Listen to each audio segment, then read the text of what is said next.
it is 5:30 and we've got guests joining us. So let me welcome everyone to this session. Thank you for joining us in this rather different and session which will throw light on a topic that I think will help us really put our science out there and move the needle in terms of impact, right?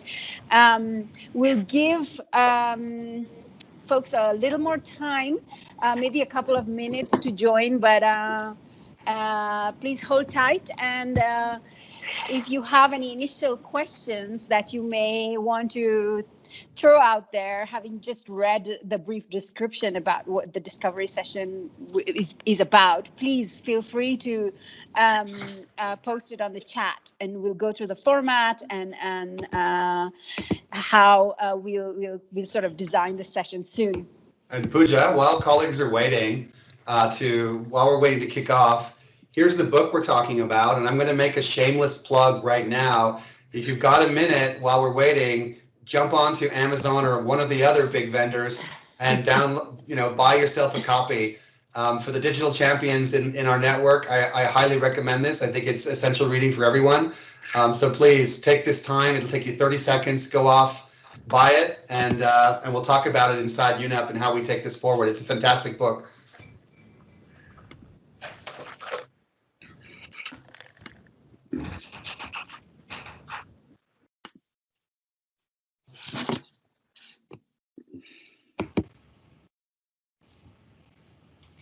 I think we'll give people just 1 or 2 more minutes. People are still flooding in, so we'll just give a small amount of time, and then we'll kick off. Hey, there seems to be a queue in our virtual lobby, David. Can you see those pings nonstop? Yeah, they're all coming in. That's a good sign. Yeah, yes. That's a good sign. That's a great sign. Great. I think we've got a really nice mix of folks attending this session. I'm sure we've got representatives from different divisions. I know I can see folks from communication division, science division, ecosystems division, and a few guests as well. So I think this is going to set up a nice Q&A session where we can talk through, I see Forests and Ecosystem, our European office. We have colleagues from Asia joining in as well, the economy division, North America. So fantastic. I think this is maybe a cue to get us started while others sort of flow in. Thanks everyone for joining. We're really, really excited to have this session with Katie Patrick. Let me quickly introduce her, set up the format for today, and then I'll hand it over to Katie. Katie she is the author of a best-selling book which has just been launched, How to Save the World, How to Make Saving the World the Greatest Game We've Ever Played. So I think what's really unique about Katie's lens, if I could call it that, is that she brings her environmental engineering background, and she sort of mixes it with her passion for data and gamification and behavioral science, which brings us to a really interesting crossroads. As we package our science as an organization, how can we do it in a manner that actually drives behavioral science, behavioral change, but in a way that captures and measures it as well. So with that said, I think I will hand it over to Katie, just calling out that the way we've planned out the session is that we will have 3 chunks, if you will. We'll pause for a little Q&A after each session, and then we'll wrap it up at the end. I think it's a total time of 1.5 hours, so there'll be lots of time for questions and interactions. So David, if that sounds good with you, anything else you want to add before I hand over to Katie? Yeah, just to mention to colleagues, this is a UNEP digital discovery session, and this is really meant to do a deep dive on a digital transformation topic. I just wanted to say that we're in a safe space right now. We're across colleagues, and so this is really meant to be a learning environment. All questions are on the table. Feel free to fire anything you want. It's really meant to be an exchange in a peer-to-peer interaction. So we're really happy to have UNEP colleagues as well as a number of partners from outside the organization. And I think this is going to be a fantastic session. And I really want to thank Katie for joining us. This is one of my favorite books right now in the digital transformation space. And I highly recommend everybody to go off and buy a copy immediately. On that note, back to you, Pooja.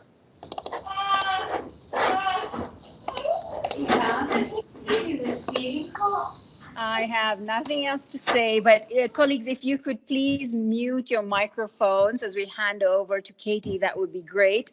Yeah, I think we've lined it up for you, Katie. The floor is yours. I think you might be on mute, Katie.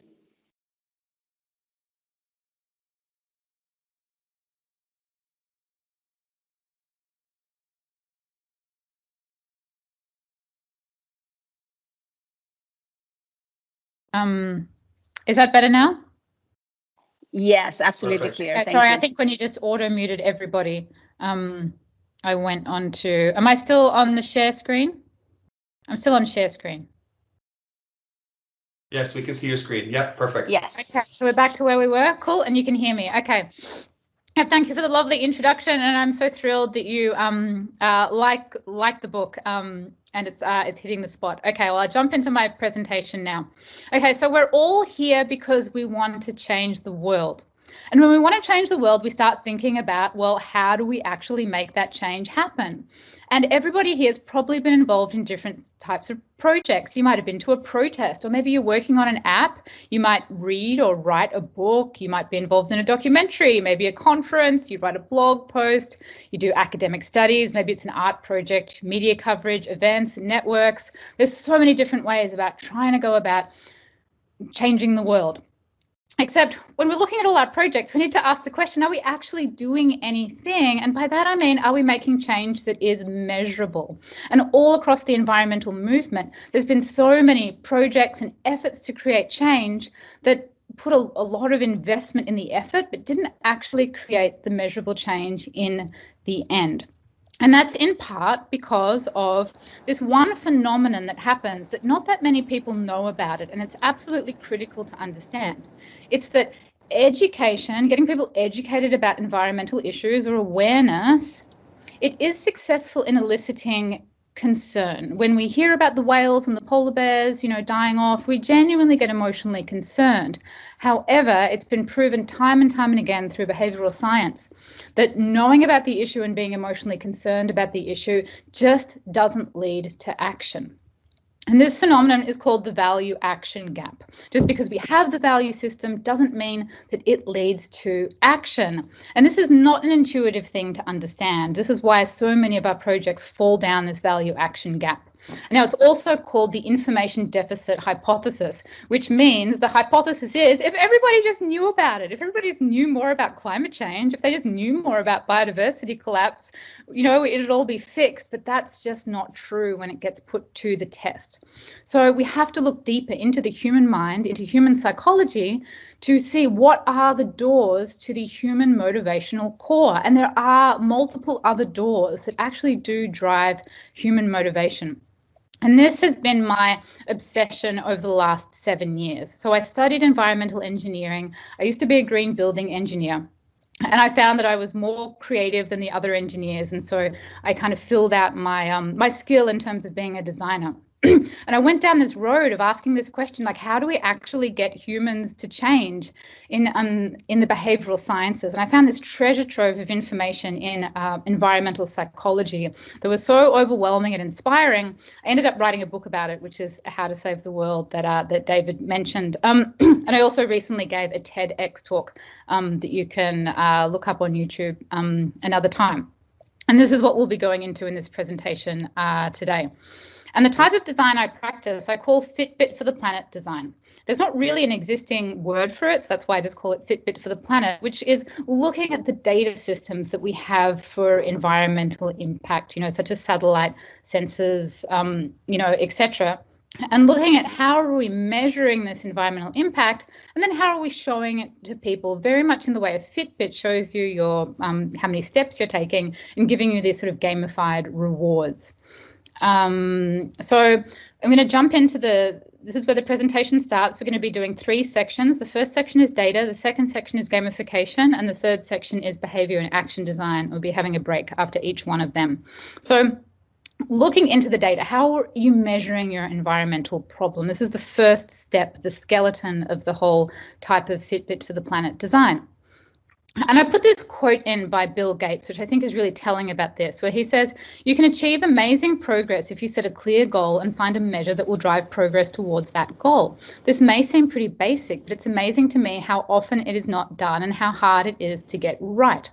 And this paragraph was right up the front of the 2013 annual letter that he writes for the Bill and Melinda Gates Foundation, that it was core to his way of thinking, and it truly is difficult to get right. That's why we have to really focus on it.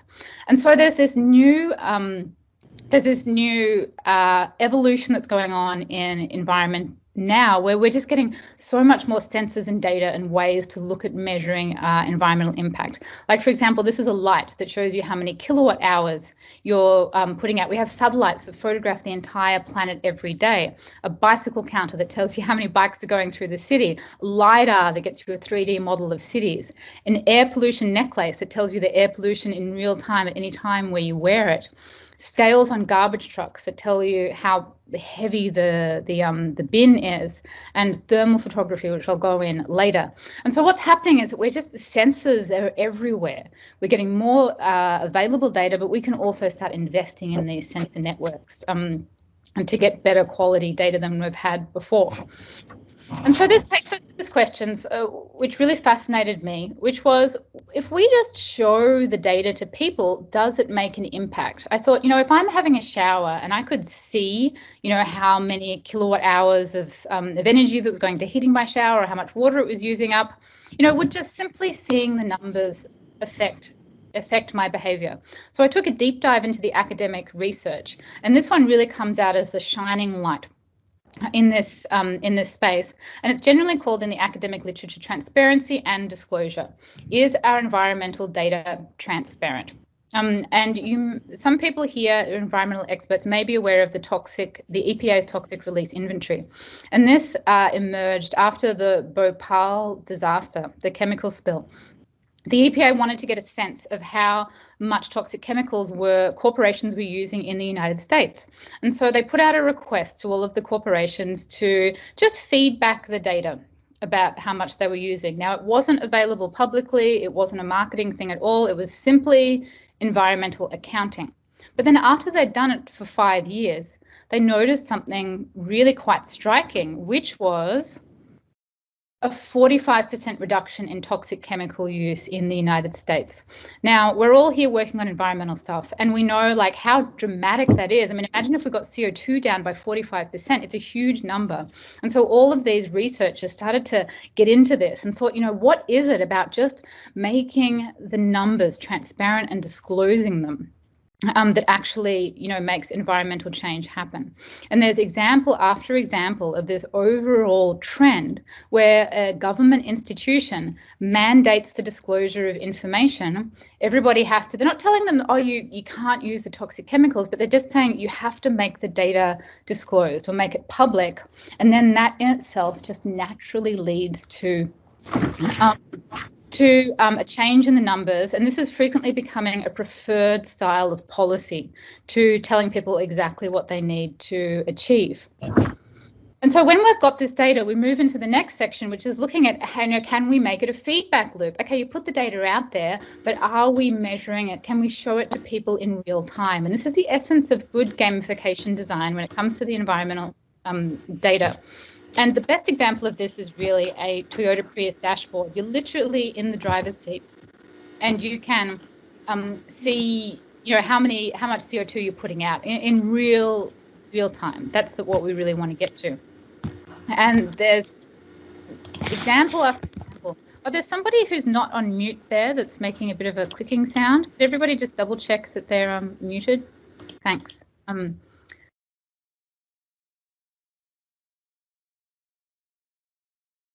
Katie, now you've been muted as well, unfortunately. Can you come back and unmute yourself?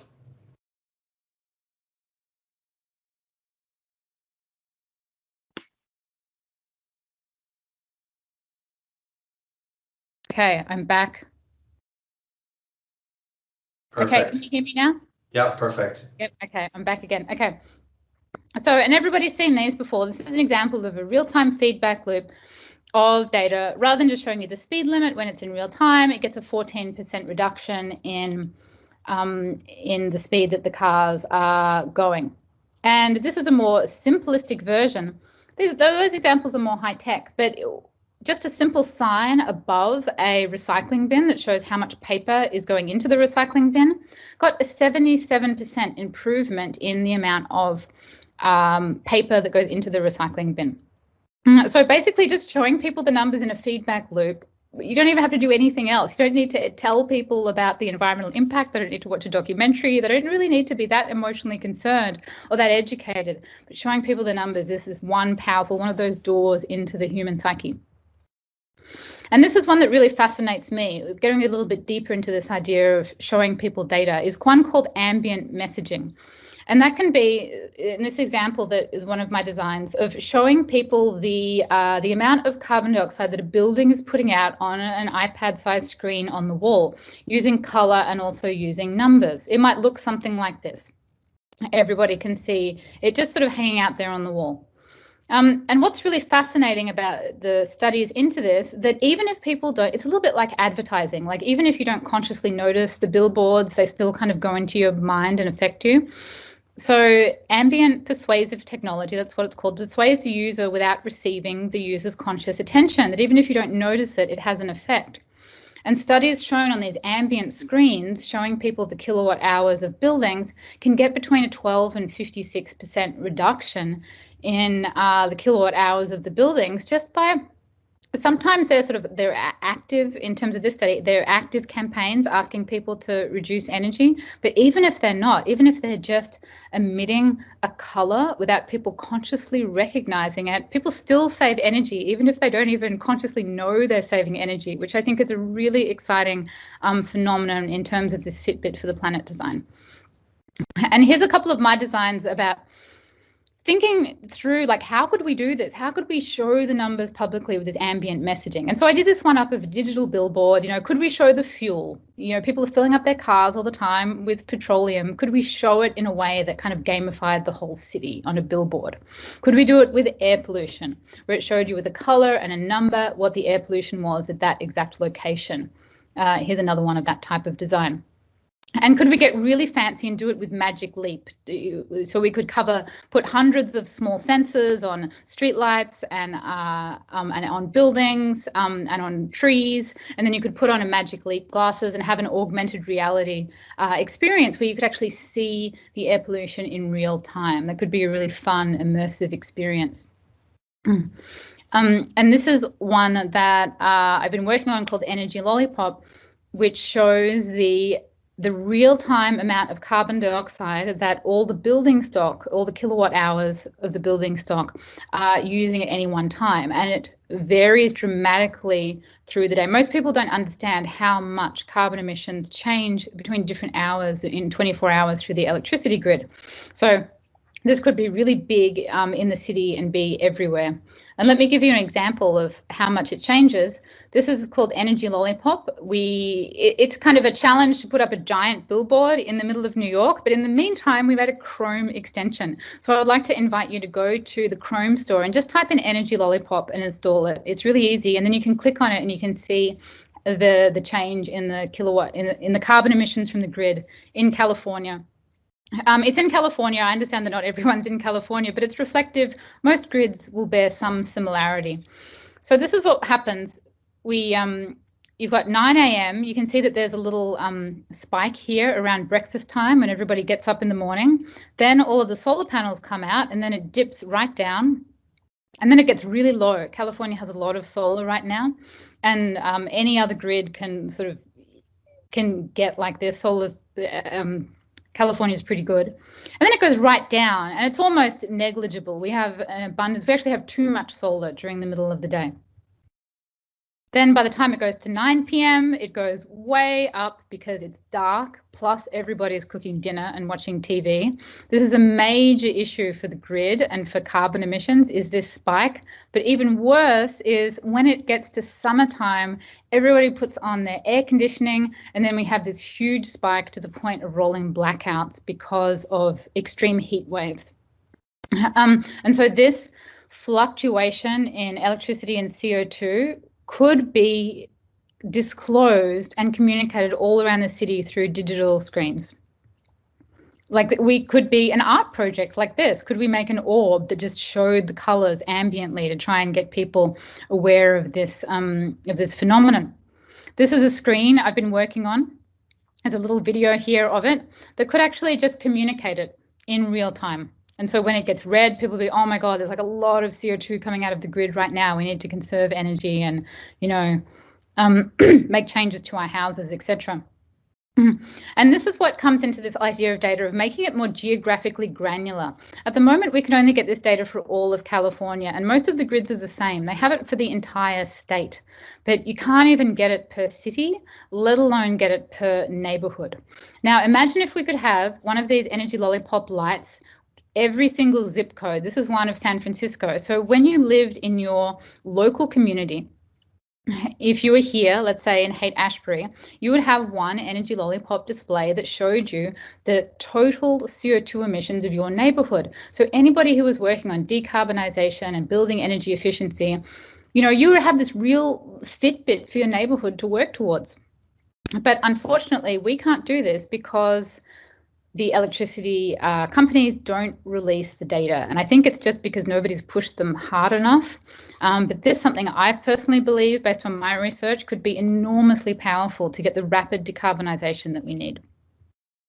And then, you know, we could have them all over the world. This type of Fitbit for the Planet model that communicates the data. This is ones for electricity and CO2, but it could be for anything to help us get these numbers to zero, whatever we want to get them to. Okay, so this is the end of the section on data and measurement. So I'll open it up for discussion. Thank you, Katie. There were some really interesting insights there. I'd love to invite colleagues to ask some questions and we can see it coming through. Why don't I give the floor to Francesco here, who's posed a question. Francesco, over to you. Oh, sorry. No, I not really wanted to interrupt this. No, just a thought and a very minor comment that it seems to me that this approach, which is really interesting, it works very well when your consumers of this information, this data, are experiencing the environmental issue that are for which you are sending data and information. So it should be very local. It should be something that is controlled by your own personal behavior. It seems to me, well, that's a question actually. Would it be possible to enlarge a bit this scope and to make users and consumers of this data part of a process that is more wide in scope, like including global dynamics, or non-linear, dynamics. I'm thinking, for instance, I don't know, nutrient that is released in a country that is very far away from my country, but that is producing an effect, an issue in my own country. So that's my question. Over to you. Right. Yeah, that's a really that's an interesting insight, and it's something that really fascinates me as well. I don't think anybody's really studied it or it's really been done before to get the ultimate answer. But the way that I see it is that you've kind of got a nesting of data. So for example, you've got, I mean, I'll just use kilowatts because it's really easy for everybody to understand. So you've got kilowatt hours of your own home. Then you've got kilowatt hours of your own neighborhood. And so your own home, you're just kind of like an island when you're just you on your own. But then when you look at your community or your neighborhood, you can think of it as like a group or like a club or even like a football team. Everybody in your neighborhood is involved in kind of feeding their individual scores into this one group score. And then all of the neighborhoods can fit together kind of like jigsaw pieces into the city. So every neighborhood is fitting into the city, and then all the cities, you know, fit into the state. So you can see it's almost like Russian dolls of everybody fitting into the other. And I think the art of this type of design will be in trying to communicate and show people the thread of how their individual ones fit in to each kind of layer of the Russian dolls of the data, to give people this sense of agency that their own individual home really is affecting the whole, and then everybody else that they know in their community, on their street, etc., is all kind of fitting in. And that's one of the guys who's the main sort of academic researcher in this space. He explained it that way to me, so I'm kind of like borrowing from him. It's not something I just thought up, and so I've been trying to communicate it that way. And in terms of like city to city, this is something that really fascinates me. You know, can you get an entire city, you know, really leveraging this kind of social comparison to another city? Like, for example, if you show people in San Francisco the environmental impact of people in LA, you know, would they kind of all group together and sort of improve their score? It hasn't really been studied or done before, so I'm saying nobody really knows the answer. But there's one example in my book, which is this mayor who did this thing called the £1 Million campaign. And it came from, and I used it in the book because I think it's a really exciting example of how you can really leverage aggregate change. People sometimes have criticized parts of my my work, saying that, yeah, Kate, well, what's the point of putting like an orb out in a city? Like, I can't individually change the orb's color, you know, like it's everybody's data mixed together. I'm not going to have any individual agency. And I personally don't really agree with that. I think we really can leverage aggregate agency over, you know, thousands of people to change one big number.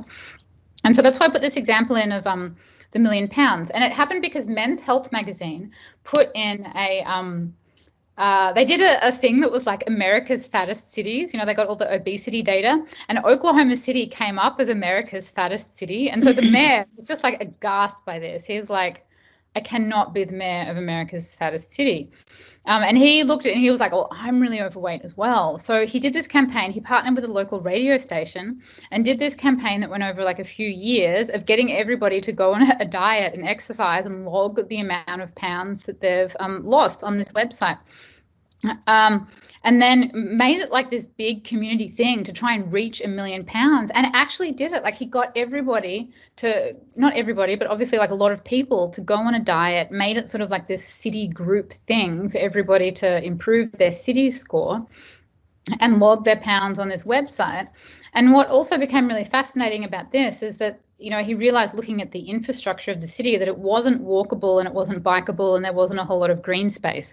Like, the infrastructure of it, you know, with freeways and drive-throughs, was actually making people fat. So he put like a sales tax through or something. It was like a 2 or 3% sales tax to specifically to invest in, you know, more bikeable, walkable communities. And apparently it went through the local council, local city, totally unheeded. Usually when people want to tax something, it's like a really big drama. Everybody was for it because they'd been primed to support it because of this like America's fattest city thing. So I thought that was just like the best example I could find of showing how people got together to improve their aggregate score, and then also supported being taxed, you know, an environmental tax essentially, to also improve that that neighborhood. And that's basically all I know about. I think that's all I can share about that issue. And what also you mentioned about like how far away it is. Can you know, get people to really care about something that's like the environmental impact of something, say, that's made in China, it's very far away. I don't know, but I think you probably could. I think you can achieve anything if you really put your mind to it. So I think it's possible if you did a good job of it and focused on it. Katie, there were 2 questions in the chat about sort of once you make this kind of data more open and accessible, and you begin to display it publicly, you might generate engagement, but you also might generate and exacerbate kind of fear and anxiety and disempowerment. So do you have any evidence or any stories about, that's how to manage and mitigate the potential anxiety this could cause or the kind of fear this could cause? I've never seen an example of that before. I've never seen it in the academic literature, and also in my own experience showing these to people, I've never had that reaction from somebody. It doesn't mean it couldn't possibly happen, but I think, data is different to perhaps, there are a lot of very climate negative stories around, pictures of burning earths and scorched earth. I mean, I think they're pretty scary to look at, whereas this idea is just sort of color and a number. I think it's less scary. So not to say that it couldn't happen. I mean, we've never tried it on a really big scale, so it could possibly happen. But I haven't seen it. But one thing that I have seen, which is a positive sign, is that in showing people their individual carbon impact, and this is also shown in the academic data, that when people do worse than average, it's very motivating for people to do better.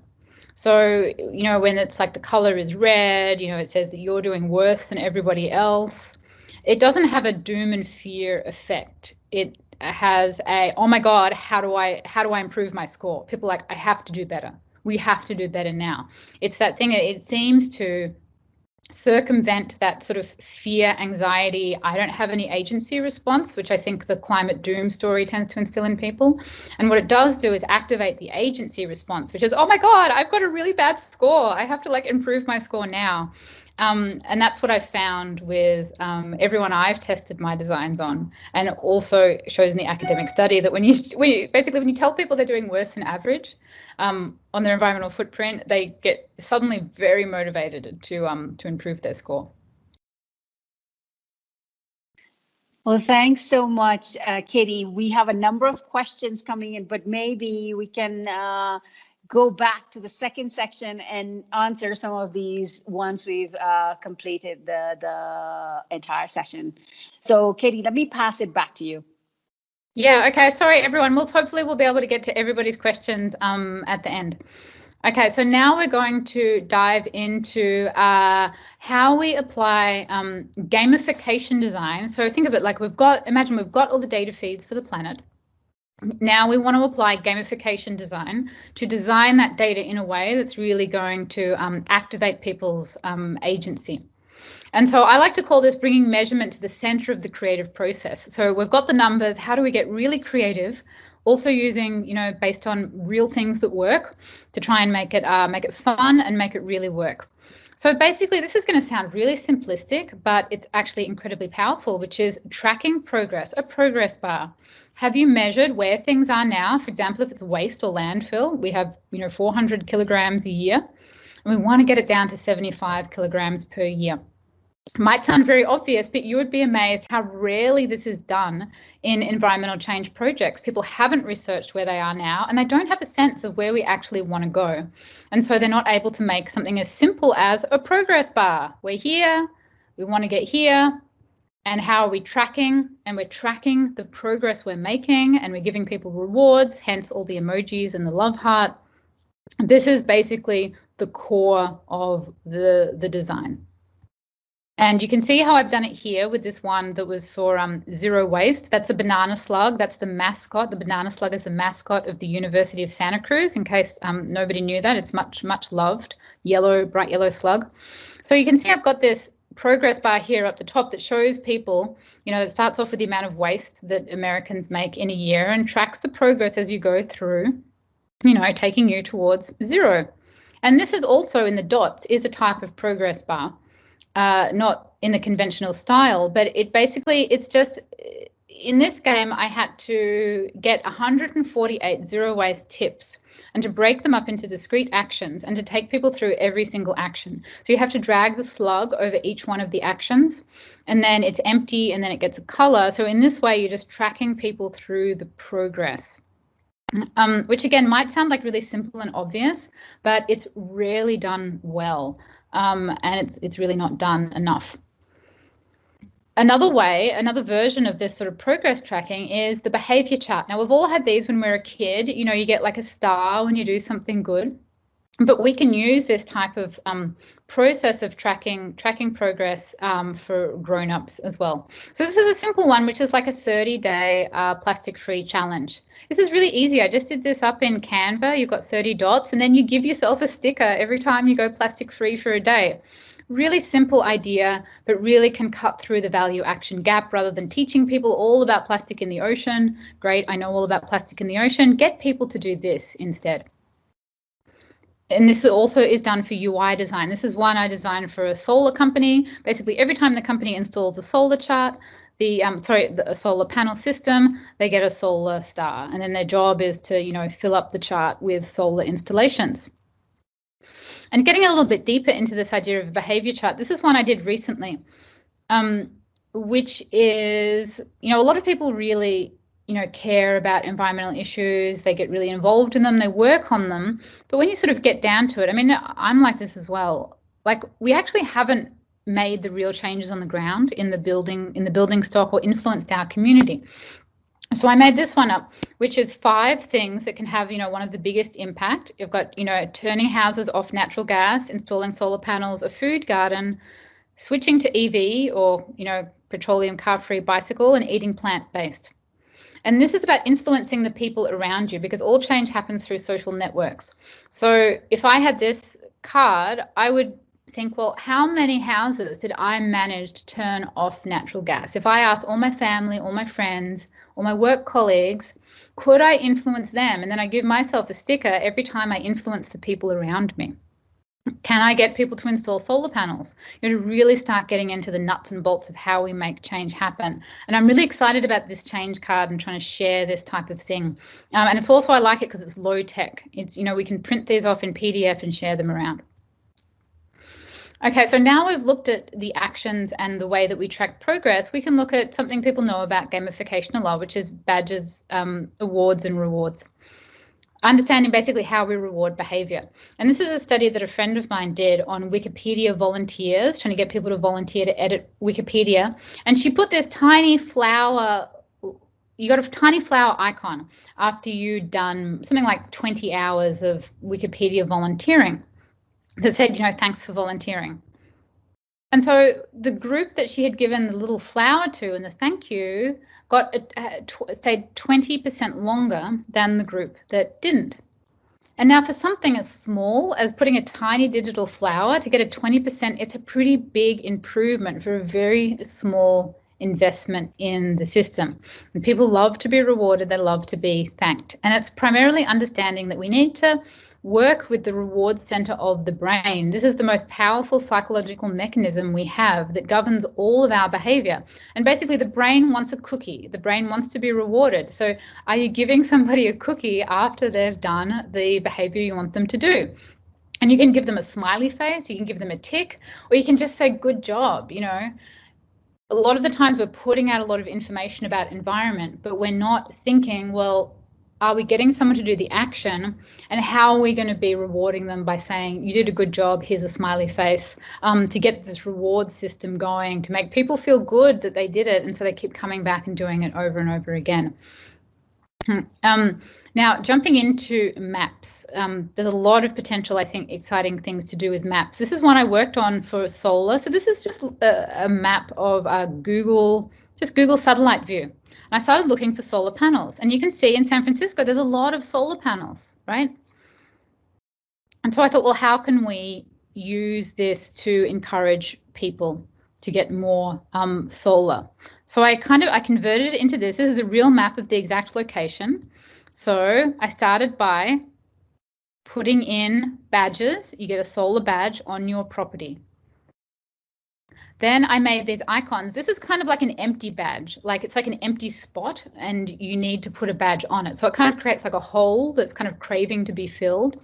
And because you've got everybody socially like right next to each other, there's a sense that it's not shaming, but it's kind of saying, you know, you haven't yet completed the task.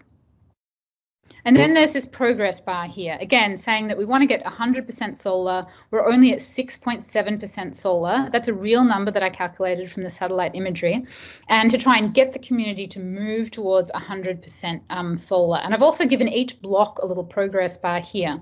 You know, this one's only got 1, this one's got 2, this one's got 4. And you can see the percentage of solar each one. So every time somebody puts on solar, all these numbers will change.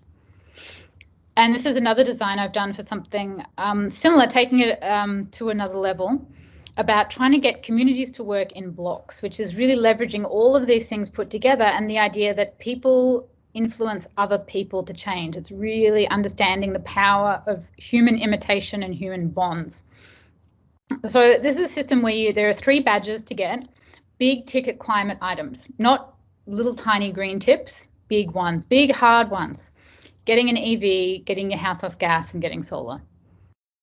So there's this map here, and then every single house has 3 badges, right? Not trying to do too many actions, just these 3 hard to have ones. And they're all in a block.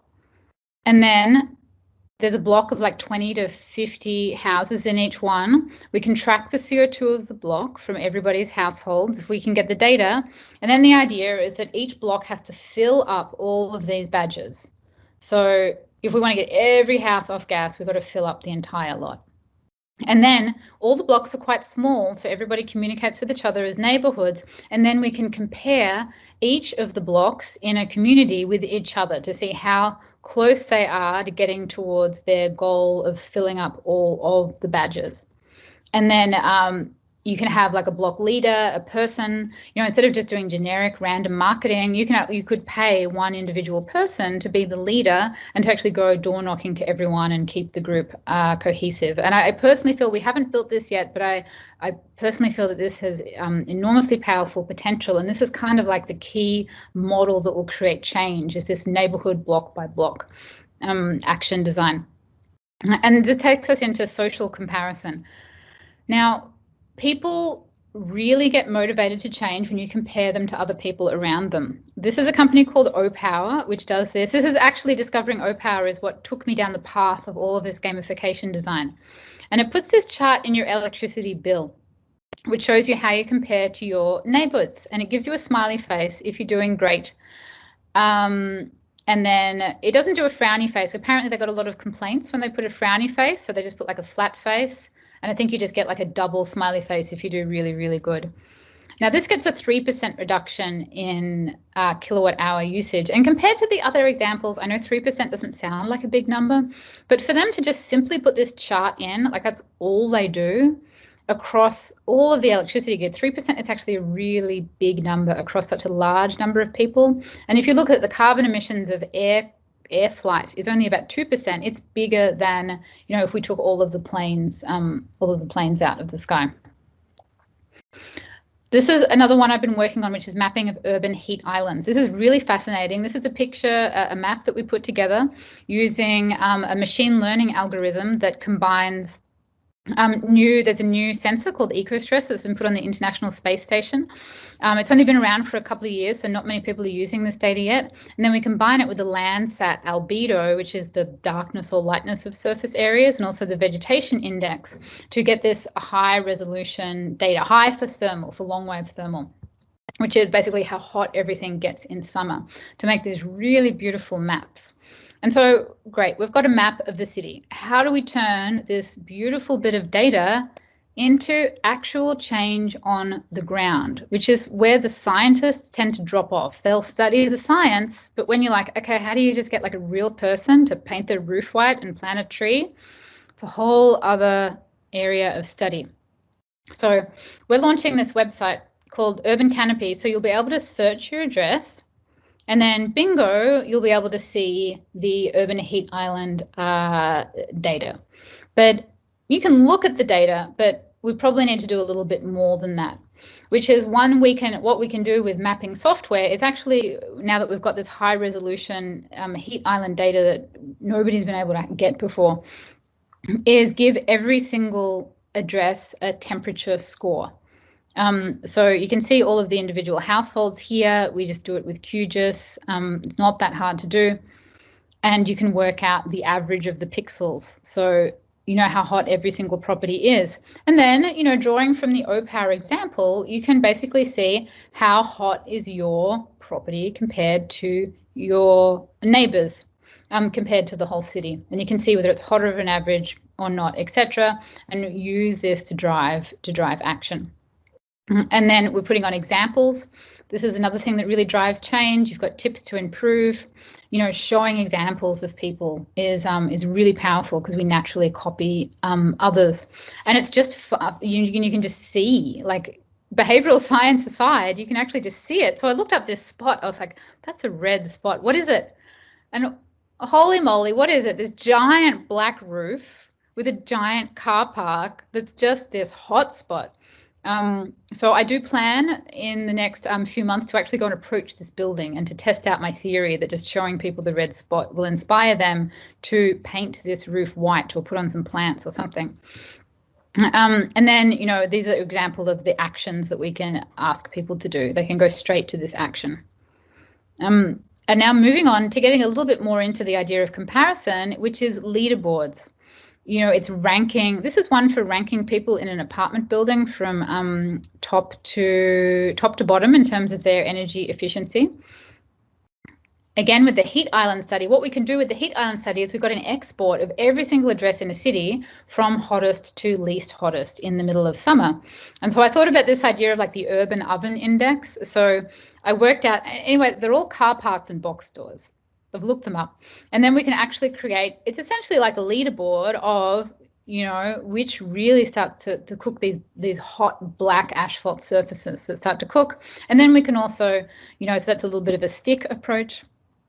And then also using the reward approach, the coolest company. So then we can look at all of the ones in the coolest properties and then also, you know, reward them and hopefully use this as a way to encourage these properties to start taking on urban cooling measures. We can do the same thing with forest cover. This is an NIR, the NIR end of the spectrum that picks up chlorophyll. And then, you know, it's not that difficult to use the satellite imagery to calculate, you know, every score for a city. And then we could put down all of the major cities in the world, give them a progress bar. You know, if we want to get, say, for example, to 50%, cities are usually, you know, roughly about 20 or maybe 30% green cover. You know, maybe we want to get them all up to 50%. So we can put them all on this, you know, every year, redo the satellite imagery to get them to all, you know, shift themselves. Hopefully this will be a motivating factor. And now moving to colour. How do we apply colour to all of this? This is an example from Greenpeace, where they put all of the big electronic companies from, you know, the bad ones go in the red and the good ones go in the green. Colour is enormously psychologically powerful because we don't think about it. You think of a traffic light, like you don't think, oh, what's the traffic light telling me? We instantly know, and it's instantly emotional that we know that red is bad, red is stop, and green is good. So it's an immediately unconscious response, and this is what these are the European. Some of you would probably know this, applying colour to the fuel efficiency of cars. And now, so this example here is low tech. It's just a graphic, but how can we make colour high tech? There's all these different LED lights. And in this example here, this was a study that was done just showing the energy consumption, just using a light, not using any data, and just showing people their energy consumption with a light actually got about 20% more energy efficiency than if you were showing people it in terms of the number of kilowatts. So people are just more responsive to color than they are to actual numbers. And this is how we do it with Energy Lollipop, putting them all together. This is a Chrome extension and an app that we developed to get people to get their carbon dioxide of their homes down. It uses the everybody's individual home kilowatt hours. So if you remember the big sign that I showed you that was like a big circular sign that would be for the whole city, in this idea of the nesting of data. This is your individual one. So the prime design is using color. You get this dark red if you're doing really badly, much worse than average. And then it goes all the way through the color spectrum if you're doing well. And having used this application and tested it out for a few months, I tell you what, I didn't even notice the number until I'd been using it, even though I was the one who actually designed and made it. I didn't even notice the number. I just noticed the color, and I'd wake up in the morning because it shows you yesterday's data. And I'd look at, if I was orange, and I'd just be like, ah, it was orange, you know, duh. And then when it would be blue like this, I'd be like, good, good. And I'd noticed that with the other people we tested on it. You know, as soon as they'd see it, they'd be like, oh my God, I'm dark red. They're like, Katie, what do I do? I cannot be the dark red person in this group. So in my experience, this has also been very, very powerful. And expanding on this idea of putting it all together with color and Magic Leap, you know, I thought this would be really fun if we could get all of the data from a whole bunch of buildings in real time. You know, you could walk through a city as an experience and then look at the carbon impact or the energy impact of all of these different buildings in the city, you know, with some gamification, emojis, and the color and the data all there. Now, another thing that we can do is add star ratings. This example here is safety ratings for cars. Now, since safety ratings got brought in for cars, they have improved the safety stopped fatal car crashes. So it reduced fatal car crashes by 22%.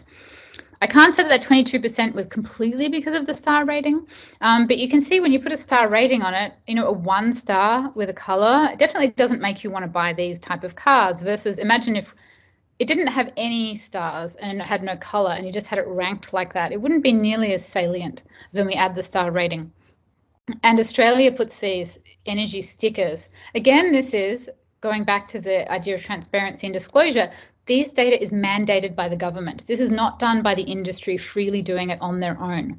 The industry can, you know, promote their scores the best way they want, but the actual disclosure of the data has to be done by the government to make sure everybody's doing it. Even these bad score cars, they still have to put their data out there. And you've had an average of a 25% decrease in the energy consumption of appliances in the last 15 years or so that this energy rating has been out there. This is a design I did up for increasing the plant-based content of restaurants. I've put a star rating here, but then again, it's also got the color and the number here. This is the ratio of plant-based calories to meat or dairy animal product based calories. I'm trying to get away from this dichotomy of it has to be like all vegan or all meat, just trying to nudge restaurants to provide more plant-based options. So you could get a menu, plug it in, and then work out what I call the V score, basically the sort of vegetarianness score of that restaurant.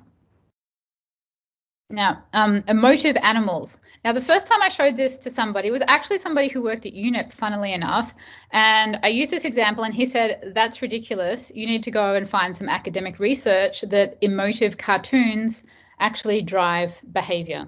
So I did and did some research, and I found this study that showed that when they had two groups of students, what they showed somebody in one group and they had to do a test, like a cognitive test. One with an owl that had no expression, just a plain owl, and another group that had an owl that was smiling. Now, the smiling group, well, I meant to do this here. The smiling group got did 23% better than the one with just the plain owl. And the theory in it was that we need to be in a positive mood to learn. The happier we are, the more relaxed we are, the brain is more primed for being able to learn and perform well. So this happy owl provided better performance, which is a really key lesson for environment, because environmental message can frequently be very negative, very fear-driven. And if we're asking people to learn a lot of complicated stuff, like, the carbon intensity of their houses or different type of trees to plant, and asking people to spend money and do these hard things, we want them to be in a good mood. They'll perform better at that if they're feeling happy and in a good mood. This is a study that I found which is just adorable, really.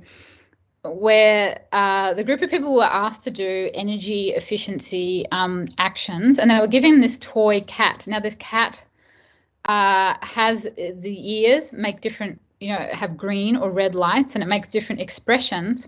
And so the cat gave you positive reinforcement, like it smiled when you did more energy efficiency behaviors, and then it frowned and made the lights came up red when you did something that was not energy efficient.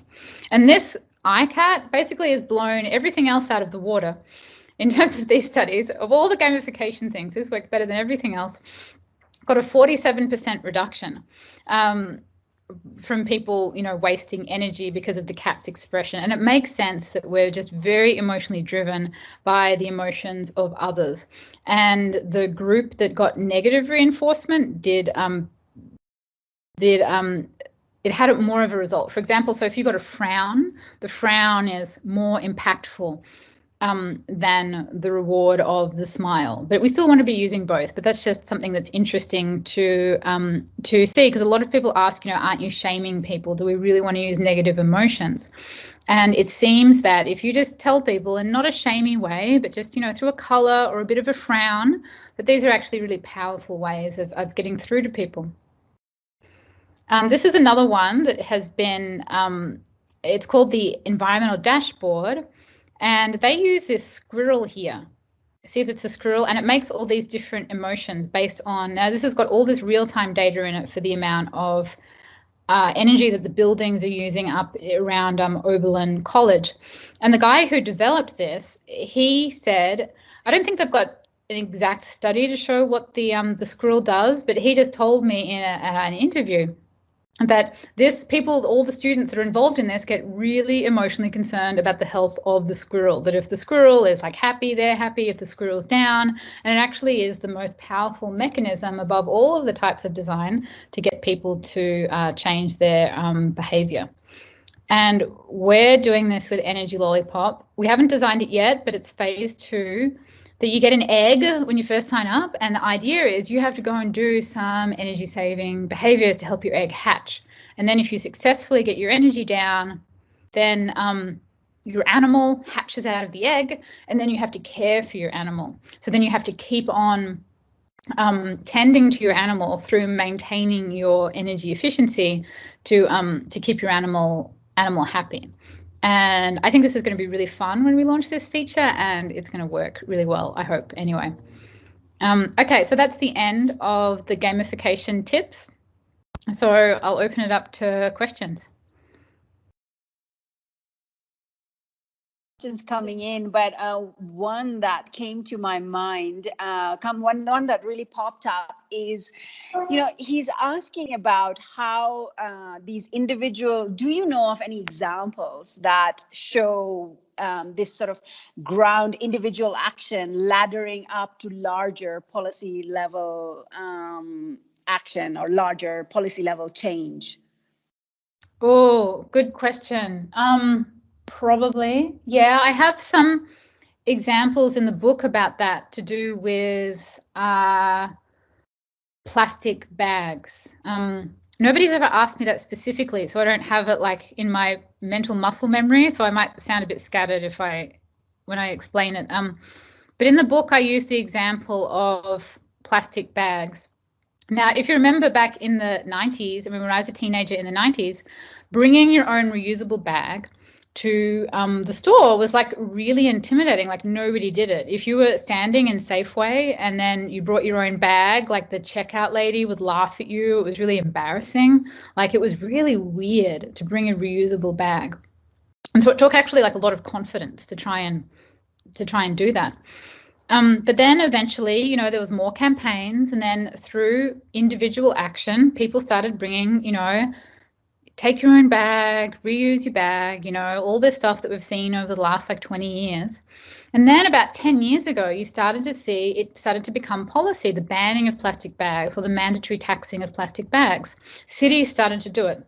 I don't think cities ever did it before anyone individually did it in terms of individual behavior. I don't think any city was like, oh, nobody's ever used a reusable bag before. Nobody's ever talked about it. We're just going to put in the policy. It took a wave of early adopters doing it individually.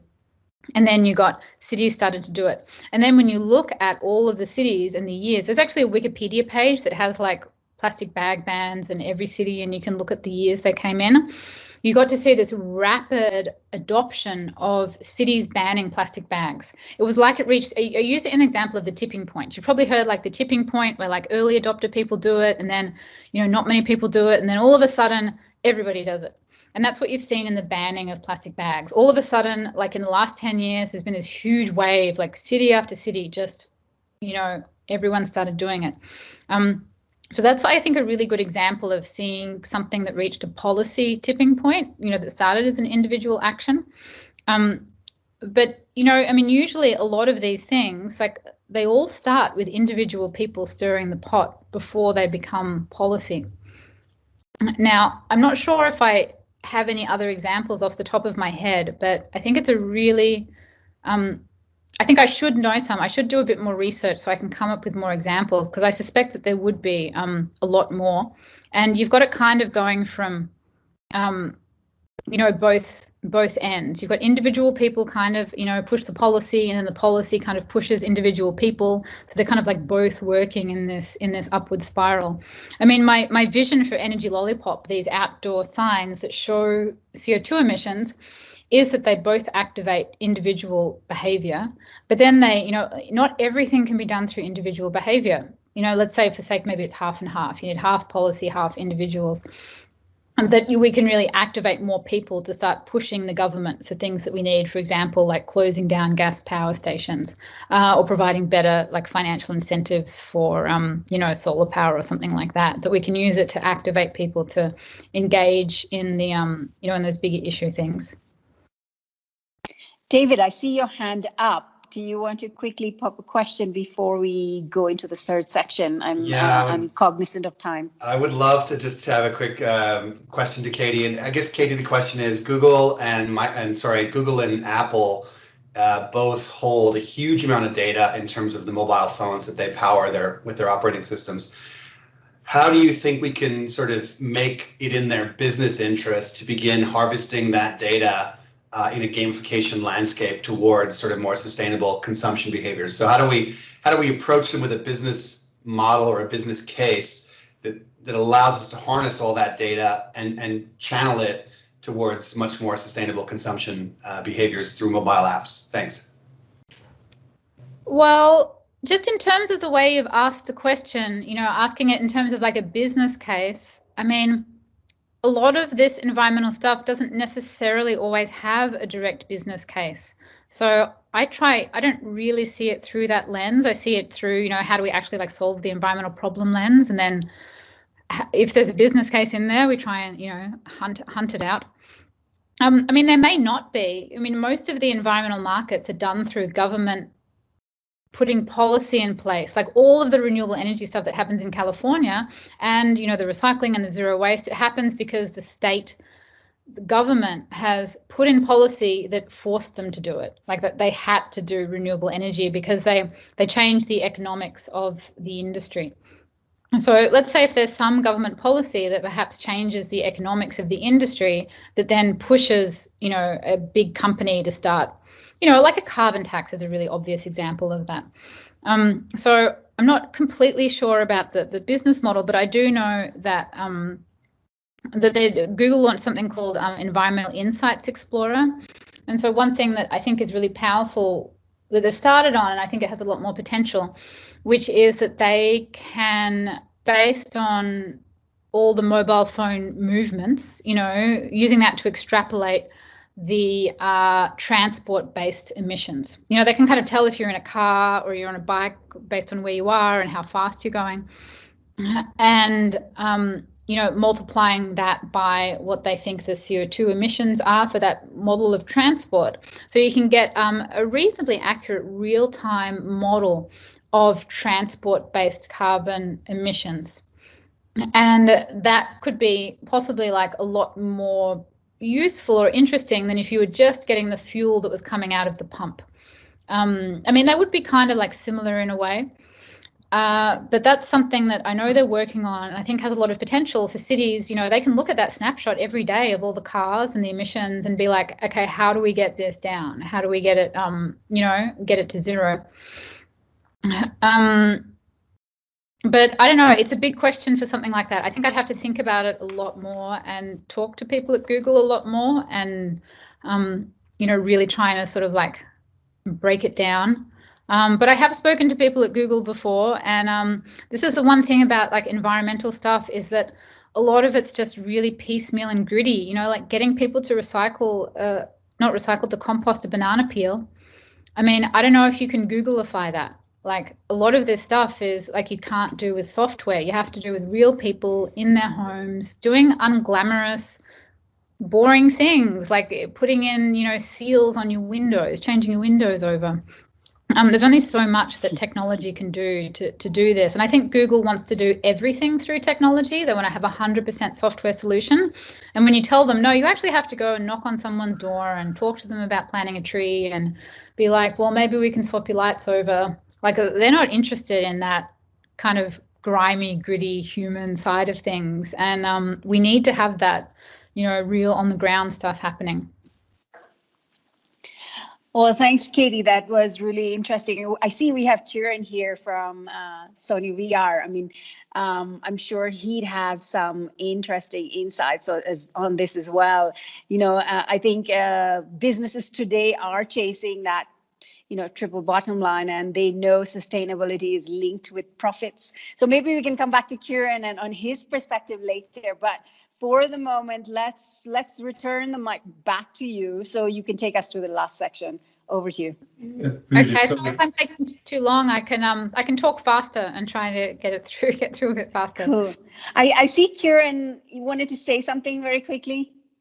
Hi, Kieran. Yeah, how sorry. are you? It's been an excellent presentation. I actually have another meeting coming up at 4, so I'll need to dial out if you need me to say anything. But Katie, thank you very much for all of this. If we don't talk later, I'm working in the PlayStation gaming, not VR, all of PlayStation, responsible for environment, social governance. So it's very interesting. Thank you. Kieran, if you have some insights for us, please, you know, feel free to share. I think the question was really, how do we get access from a public good perspective of all the data that is now being stored on Android and iOS phones, right? There's a huge treasure trove of data there that could potentially be used for gamification. So how do we present that opportunity to Google and Apple in a manner that resonates with them and will allow, you know, them to open the treasure chest? That's really the question. Yeah, I mean, I can't speak for those companies, of course. I think they're already doing it to an extent. I have a Nest thermostat, and it does very much what Katie suggests. So Katie, those kind of people who are critical, like who would look at that in a neighborhood, well, I get an email every month telling me if I'm using more heat than my neighbors, and I do worry about that, and I'm like, what are they doing? Why are they using less energy than me? I'm sitting here in my jumper and my slippers, and my heating is turned down because I'm trying to beat them. You know, so yeah, I think that they have that data. You have always the issues of data protection that, you know, you have to be very careful about how you use people's personal information. But I agree there are a lot of innovations possible, and I have had the beginnings of some very interesting and useful discussions within PlayStation regarding how we give information to consumers on their kind of habits. One thing that everyone's trying to work out is how do you sort of explain to people using a product what the energy impact of that product is, so that they know. Everybody wants to get carbon offsets nowadays, and sort of how do we sort of include that in the experience in a way that doesn't distract from the experience. And yeah, there's a lot of emotional aspects, including game characters and things like that. So a lot of common themes, different because we're in the entertainment end, not the management of systems end of this. Indeed, we have to look at the data we have and how we can use it on users' behavior. You know, if they download a game when it would be better to play by a disc, or vice versa, or if they cloud stream a game when it would be better to download it, how do we sort of provide that information and kind of nudge them towards a more efficient choice. I guess it's an experiment. I don't know if that answers the question. A little bit of a mosaic of answers, I think. But yeah, there's a lot of work going on how this data can, even protocols of how this information can be shared between producers. One other aspect we need to be careful about is those unintended consequences. Often the information requirement will have an energy impact on the devices, so you need to be very careful. One big energy impact of a device is that it's using in its standby mode, it will use half a watt, for example. But to report the fact it's using half a watt, it will need to enter a power state that can use up to 2 watts. So we need to be really careful, and I've had this before, where NGOs have suggested when the machine is off, it should charge a battery. But then you end up using more power because you're supplying a charge to the charging port. So technically, there can be a lot of unintended consequences. So these kind of mechanisms of informing people really need to go hand in hand with a sort of technical understanding of how the system behaves and how the energy use responds to the behavior changes. I did raise the example of reusable bags. There was a big promotion, it's all been changed over, and now recently there have been some studies. People did start using the reusable bags, but they don't bring them back to the shop, they just buy new ones every time. Now you're using more plastic than the non-reusable situation. So how do you get that permanence in behavior change? How do you create systems that are in tune with people's behavior that within tolerance limits? So yeah, I've said enough. I'll shut up now. Thanks. Well, thanks, Karen. At some point, we're going to get you on a digital discovery sessions to talk about some of the work you're doing. And the Sony Climate VR lab that I've seen is really phenomenal. And I would love to put that in front of everybody and to interrogate you further. So thanks for that. Cool. Maybe we'll switch back to Katie for the final part of the presentation.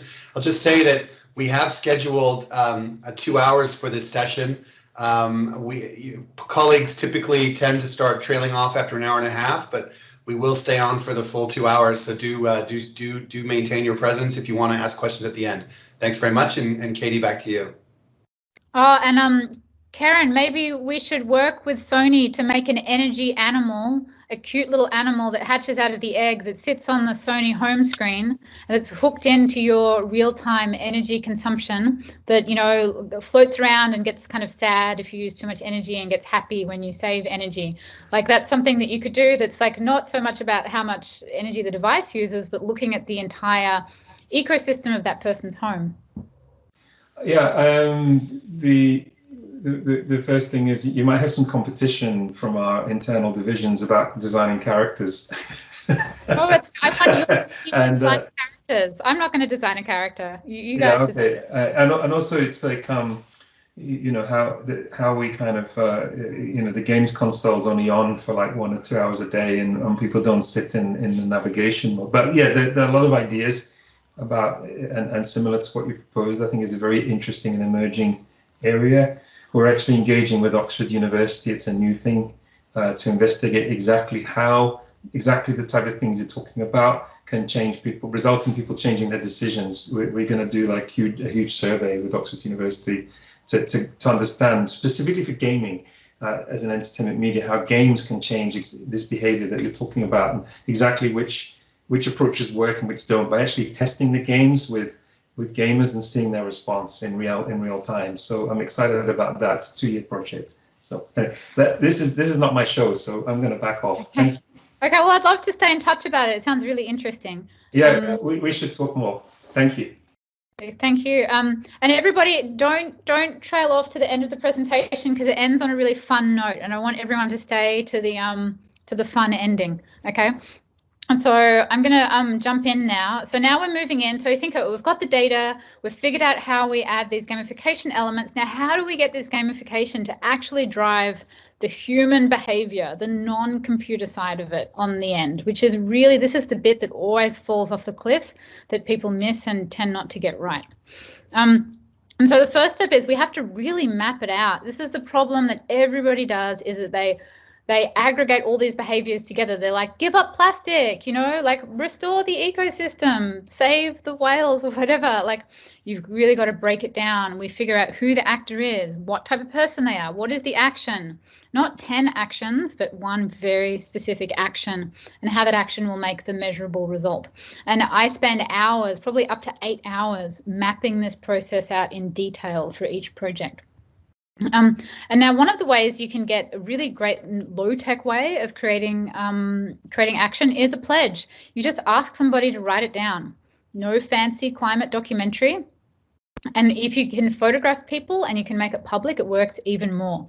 This is one of the most powerful ways to get people to do stuff. They test this on people smoking. If you watch a documentary on smoking, you get stressed out and you just go and have another cigarette. If you write a promise, I promise to quit smoking to another person, something like 30% of people quit smoking because our social relationships of how we bond with other people through trust is enormously, again, it's one of those doors to the human psyche.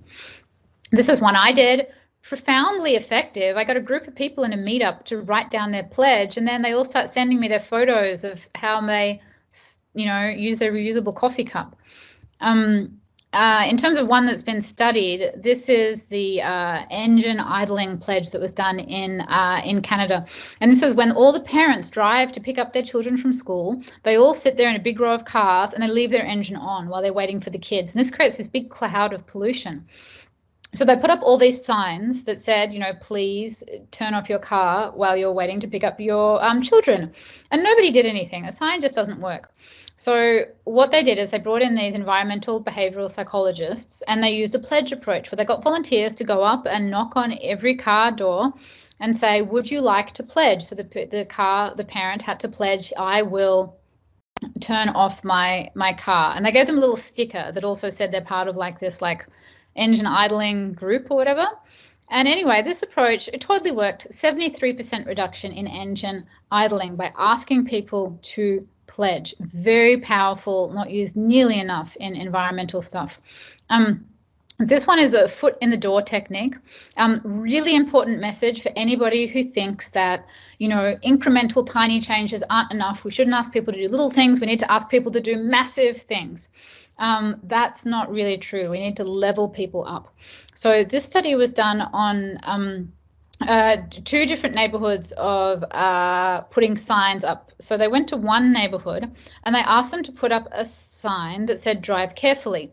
Now, one was like a really big sign, like a sign that was so big they, you know, most people would say no.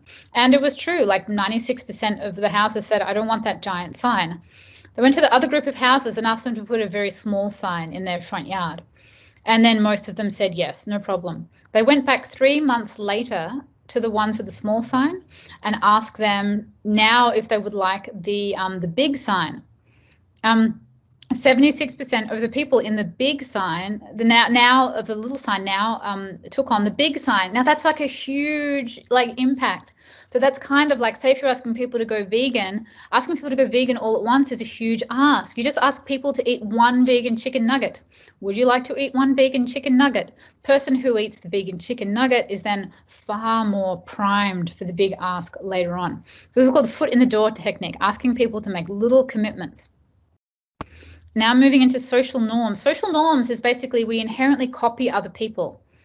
This is a popular study that was done on towel reuse. So they put these little hangers on the towels and they say, and it says 75% of the guests who stayed in this room, which is basically just saying, hey, everybody else is doing it, participated in our new resource saving program by using their towels more than once. And now this got a 29% greater improvement in towel reuse than the sign that said, please say, you know, don't use your towels more than once, basically because of the earth. You know, it's saying it's because of the earth is just not very powerful.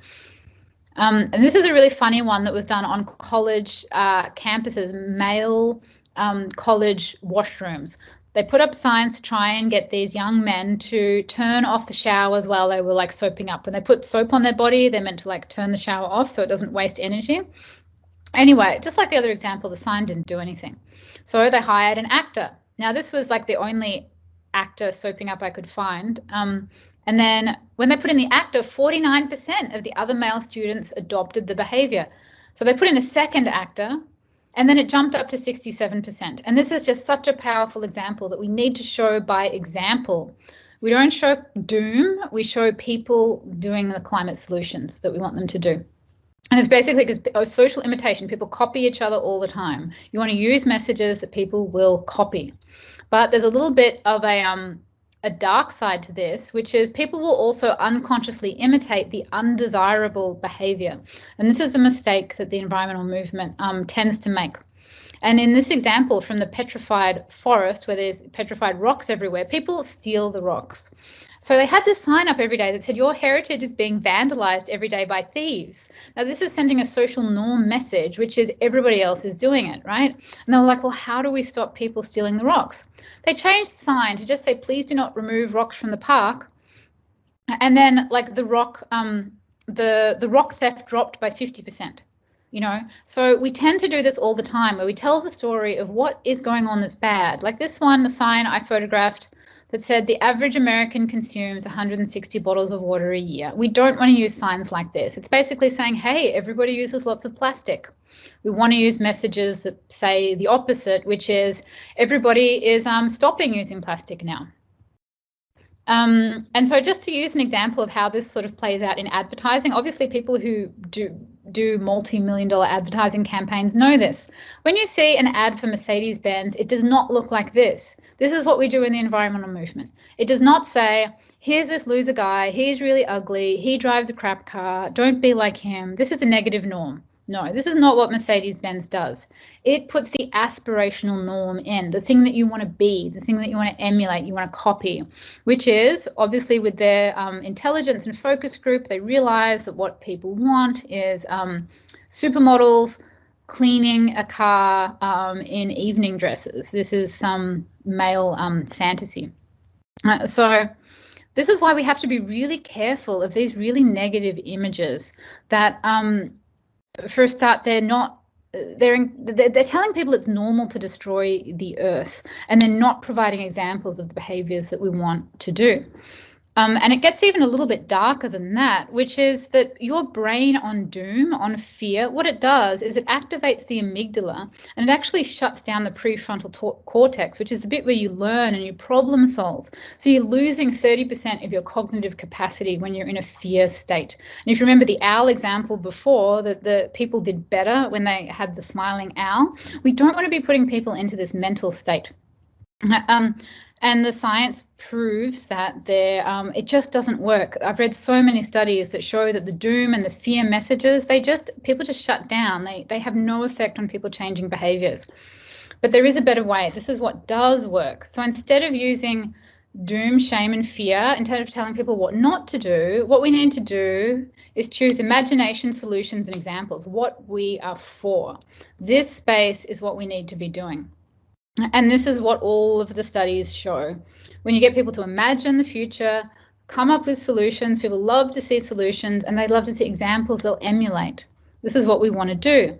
So, and it's capsulated in this one quote, wonderful quote, which is said, if you want to build a ship, do not drum up the men to gather wood, divide the work and give orders. Instead, teach them to yearn for the vast and endless sea. So what is the vast and endless sea of the future that we want to bring people on, right?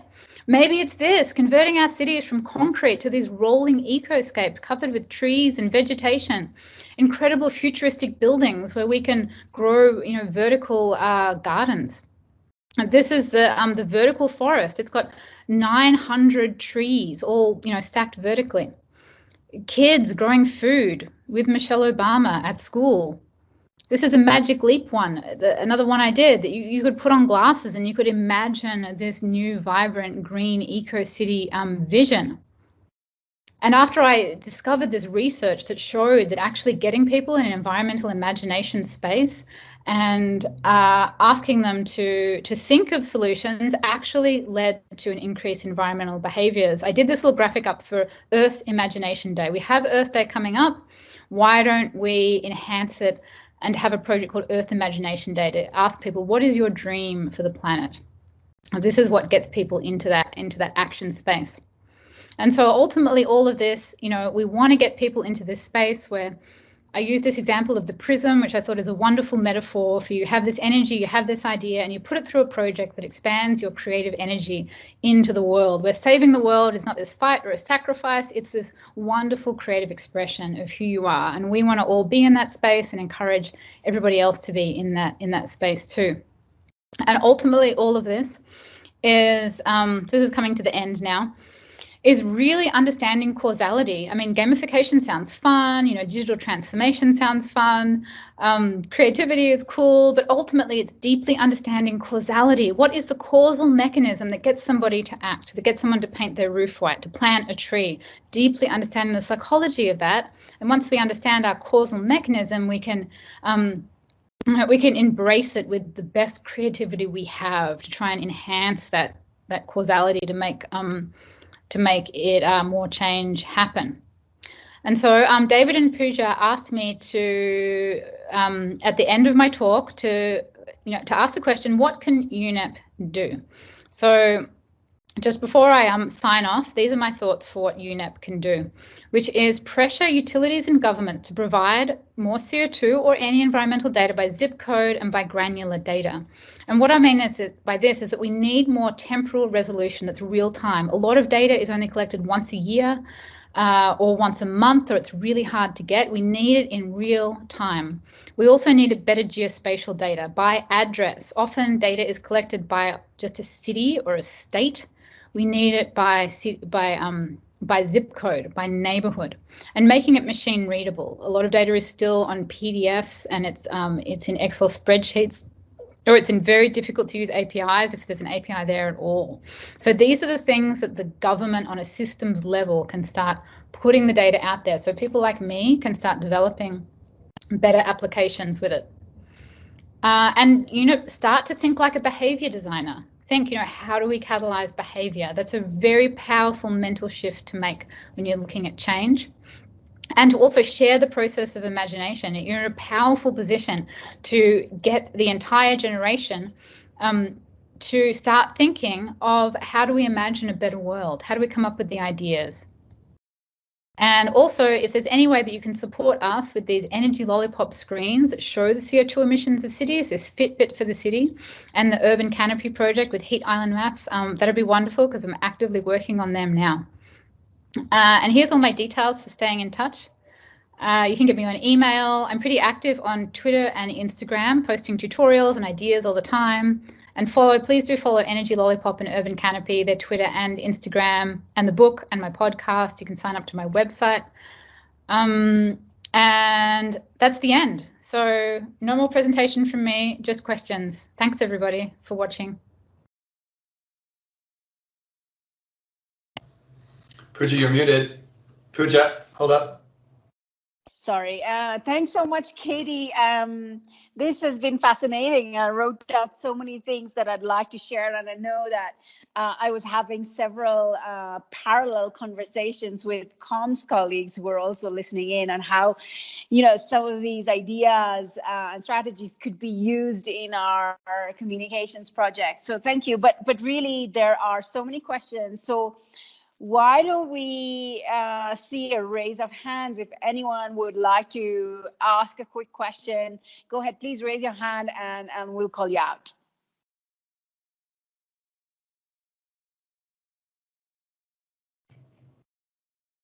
There are lots of questions. While folks, I'm not seeing any raised hands, but there's so many questions coming up on the chat and that have been pouring in throughout. So maybe I could also, on behalf of Tal, who's one of our colleagues, ask a question. So he had a very interesting question. He wanted to get your thoughts on how, is there any way to tie individual action to, let's say, carbon footprint, one's carbon footprint? So individual level actions, how can they, like taking a civil action? Tal, if you're around, maybe I can ask you to further dial in on that question. Would you like to jump in? Sure, thank you. I just thought that this is great to show people their carbon footprint in their consumerist actions. But of course, our carbon footprint can also change if we take actions as citizens and challenge, corporations or governments to, enact a plastic ban more than even it can be more effective even than avoiding plastic products. So I'm just wondering if there's any way to encourage people both to change their consumption levels, habits, but also to influence change by, signing a petition or writing a letter to your member of parliament or, doing a graffiti outside a supermarket, whatever is non-violent and legal, of course. But yeah. Yeah, that's well, the thing, what's great about all of these techniques is that ultimately everything is a behavior, right? If you're asking people to sign a petition or to write a letter to government or to go door knocking to get more petitions, these are all behaviors. So you can apply all of the gamification design to that behavior instead of necessarily to the data stream. And to get people to actually ride their bike more, you can put the whole design process together to ask people to get petitions or to change a law. You can do exactly the same thing for that. So you could map out all of the cities and all of the neighborhoods based on petitions and based on whether cities had adopted this particular legislation or not, all on a progress bar, all the same stuff. Thanks, Katie. Let me turn to Nicholas, who raised his hand for a question. Nicholas, over to you. Hi. Thanks, Pooja, and thanks, Katie. Really fascinating and great presentation. In your work, do you know how long it, on average, take for these kind of behavior changes to pick in, and what kind of costs have there been in the cases that you have looked, for example, for a municipality or anybody that is trying to change that behavior? Oh, well, when we installed the Energy Lollipop Chrome extension for people and tested them out, I mean, it happens straight away. We look at everybody's chart, and then as soon as they get it, they have a motivational spike, and then it happens. And the stuff about O-Power has that as well. The problem is not how long does it take. The problem is trying to maintain it. After a while they get excited, and then does it drop off? And so you have to keep on finding almost new and novel ways of trying to keep people on. I haven't been doing it long enough to kind of answer that long tail question. But I think that's the issue with this stuff, is really you'll have an initial spike in motivation and then how you maintain it so it's not boring. And so you're adding constant novelty to it as you go. And I think that's why the animal, the cute animal, is potentially good, because it can the animal can always evolve and it can always be novel and do new things, kind of like games. You'll have a character that'll get new clothes, or it'll grow horns or something, that you could maintain the novelty sort of going on. In terms of cost, I don't think there's any one size fits all solution to this. I think everything is different, so it depends on the scope. But the stuff I've been working on, it's not really that expensive. I mean, in the scheme of things, a lot of the stuff I've done just without any funding, just with other computer programmers and a co-founder. So I don't think it needs to be expensive. It's just a way of thinking. Once you know how to think this way, you can come up with better ideas that don't need to be horrendously expensive. Katie, maybe you can very quickly talk to Nicholas and the rest of our colleagues on what your process is when you take on projects like this, the behavior mapping workshop, and how you move to the analysis and finally the mapping of the gamification process. Could you provide some broad strokes? Yeah, I had that slide in here, but I took it out because I thought it was too much detail. So I do design sprints for clients.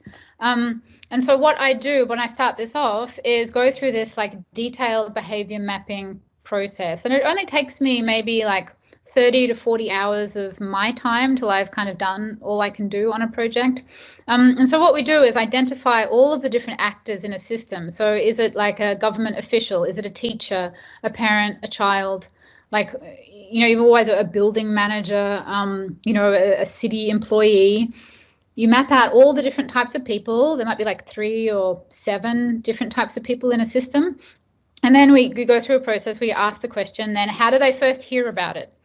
And usually people are like, yeah, we'll like build this big app and stuff, but they don't really think about like, well, how will somebody know about it? So that forces you to think about the marketing and the calls to action and the social communication. And there could be like a chime or some sort of like attention grabbing cue. You know, is it a light? Is it an email? Is it a notification? You know, all of that type of thing. And then, you know, looking at the data, like what data streams do we have to work with? Do we need to get more? You know, kind of what's out there. You might need to do something to the data to make it more machine readable.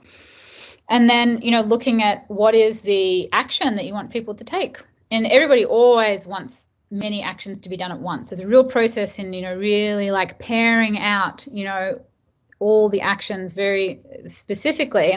And then I have a list of all of the gamification features, you know, which is like leaderboard, social comparison, badges, you know, progress bars, color, and just go through every single one. I'm like, well, how do we best apply, you know, each of these to each one of these behaviors? And there'll be a few of them that will be obviously the right ones to use. And then the behavior stuff, which is, you know, do we use a pledge, you know, how are we using social imitation, norms, rewards, and then ultimately what's the measurable result we have in the end, and go through all this multi-step process that sort of fleshes out this whole kind of like a schema, lots and lots of notes. And then that basically provides the skeleton of the gamification design once you've been through that. It's an amazing process to go through. Really powerful, really amazing, because it will unveil, you know, exactly this idea of this causal mechanism, what you want, you know, exactly what you want people to do, what's the causal mechanism, and then how we're going to, you know, enhance that sort of, you know, sort of try to put like crack cocaine on the causal mechanism through the creative process.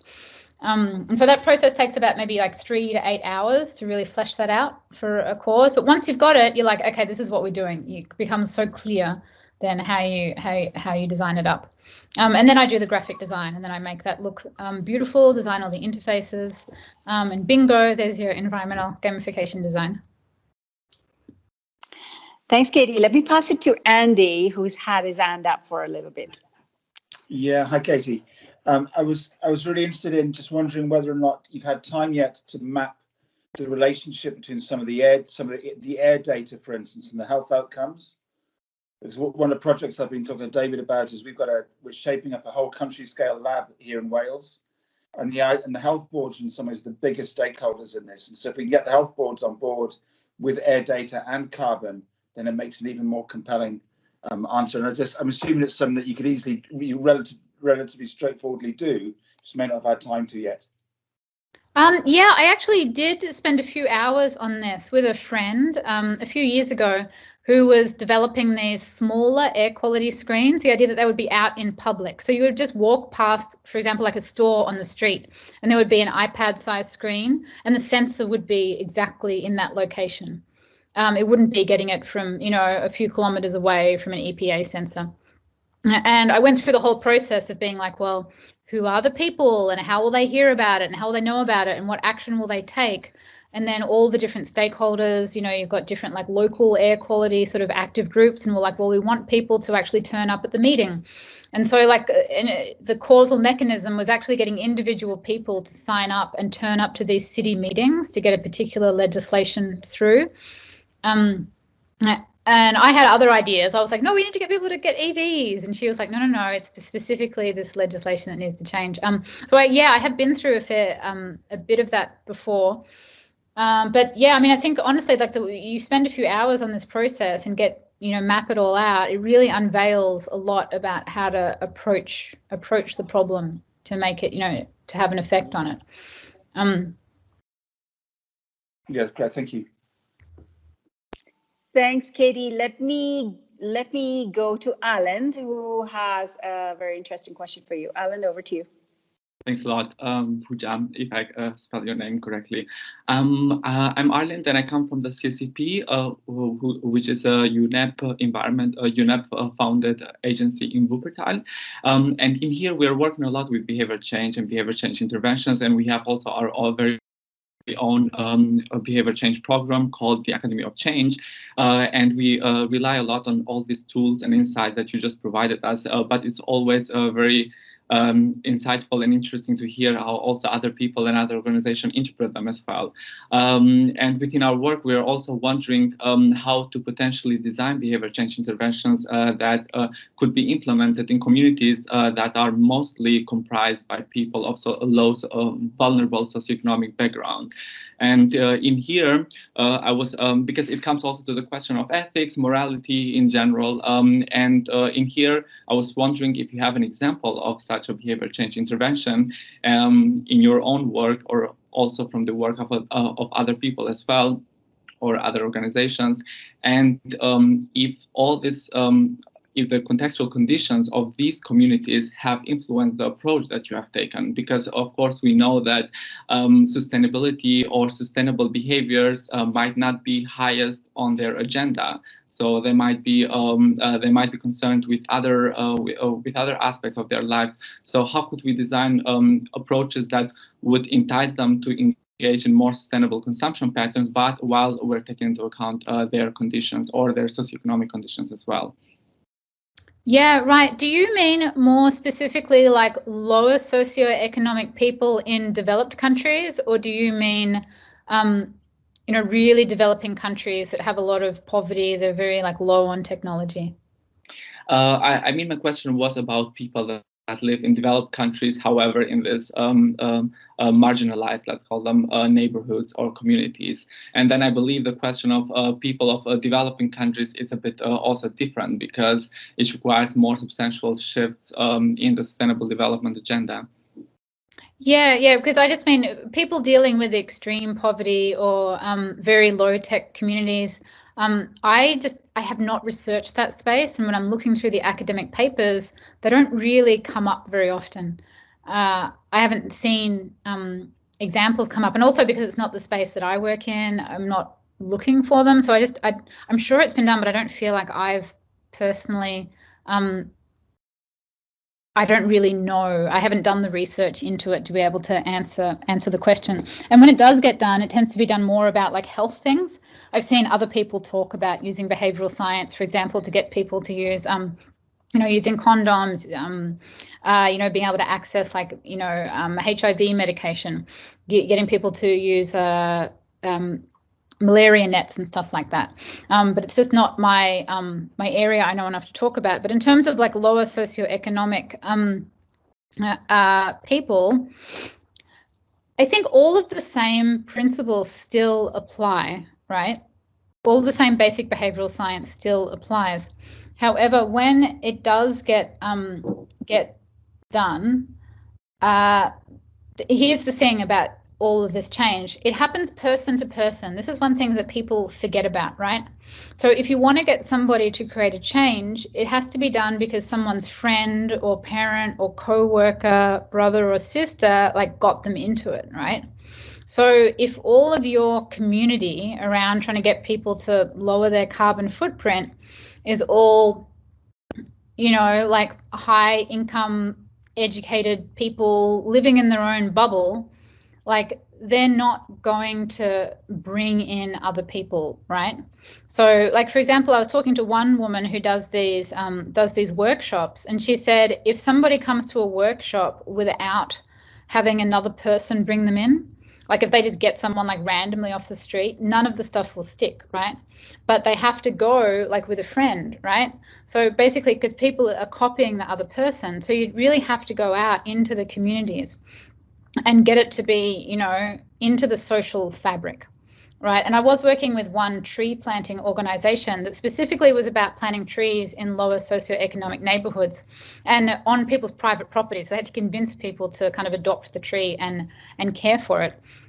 And so, you know, with her, the way she had to communicate, she had to very much communicate it sort of within the nature of the community and have it be seen as like a peer project.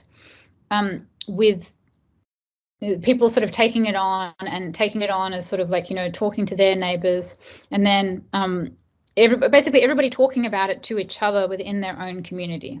Does that make sense? Sure. I don't know if I explained it completely properly. But yeah, basically your campaign has to get somebody to talk about it to somebody they know to get them into it. And so if you can do that through a lower socioeconomic community, you can achieve it. That's the powerful bit. And if you can't get people talking about it with each other, you know, then, you know, none of it's going to work.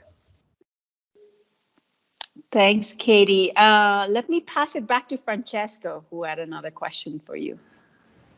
Yes, sorry for taking the floor again. It's really interesting to me. It's very much evident, this. So my question goes just on the opposite direction than the previous one, which is, do you have any examples of suggested actions or personal behaviors that are going against the interest of some strong commercial or industrial sector? So as you can know or be aware, in our last flagship report as UNEP, the GEO, there is a very strong point on the consumption of red meat, for instance, which is, as you know, a very controversial point for producers and for the huge sector that is around this meat market. So how you would manage a situation where you're asking people to do something that is against the interest of large communities, even in the same city? Over to you.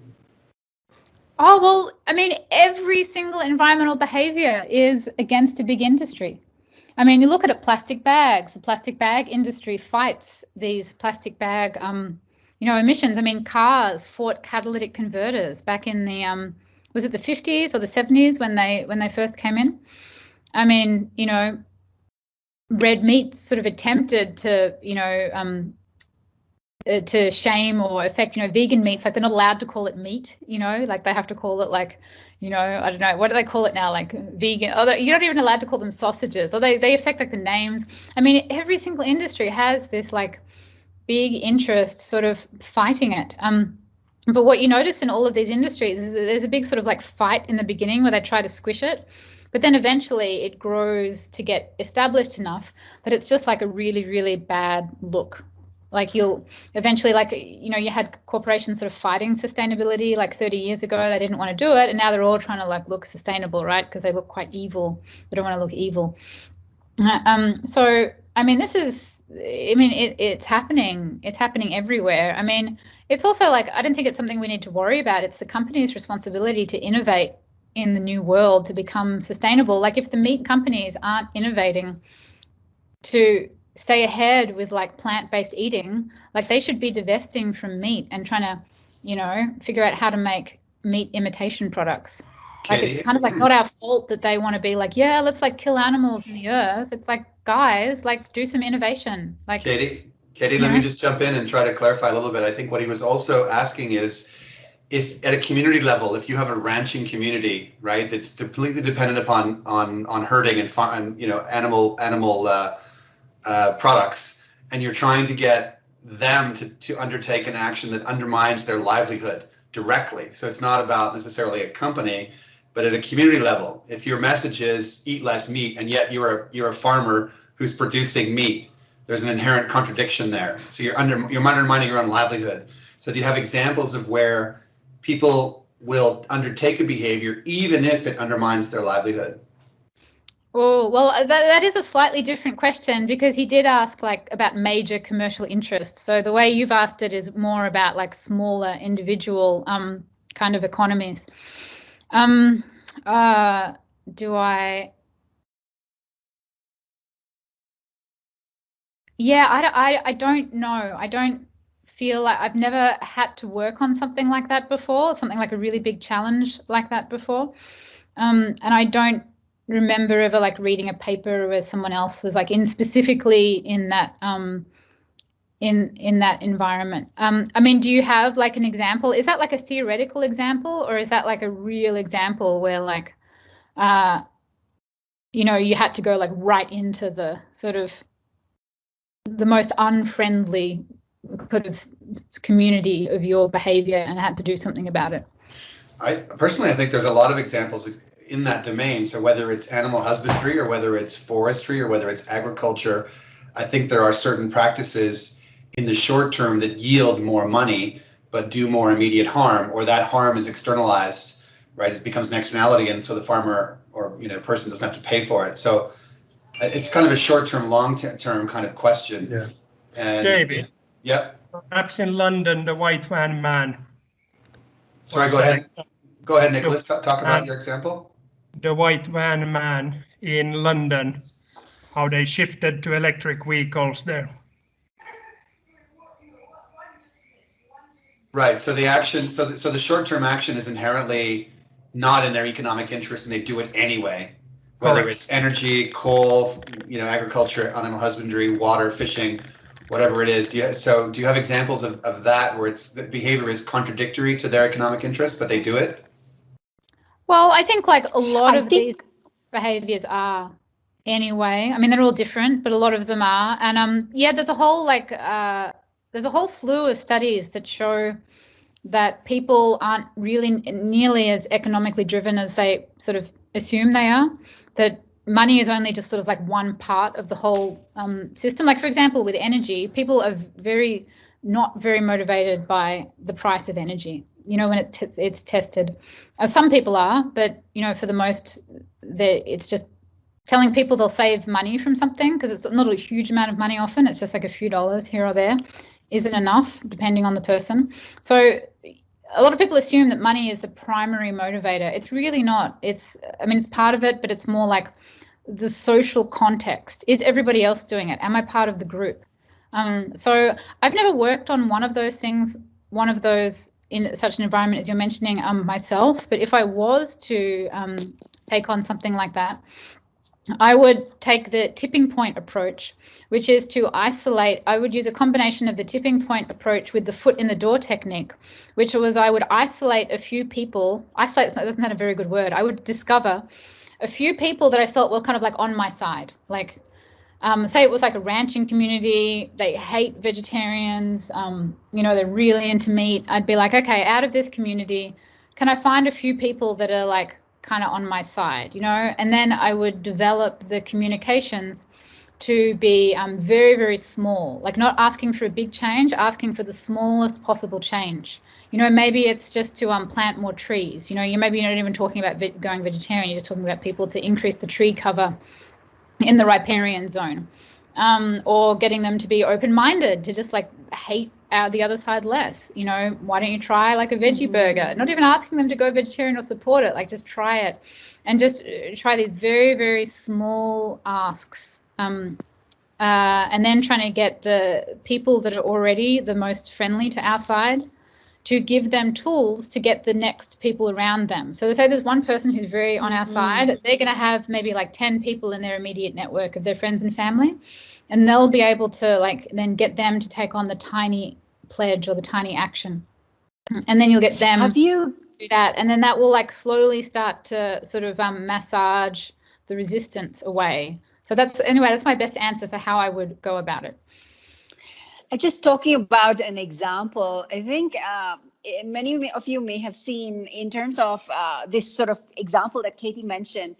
Netflix has fairly recently released the movie called Kiss the Ground, right? I don't know if you've seen it, but it's really about Midwestern farmers that are seeing degradation of their soil. And so they pick out they tap into some of these farmers that are not seeing any economic return immediately, but they have taken on to the regenerative approach, which is a long-term sort of process, but they have taken it and they're showcasing it in a popular culture format to raise awareness and hopefully drive behavior change. So I think that's a fantastic example of David, what you ask, and the model that Katie was just mentioning.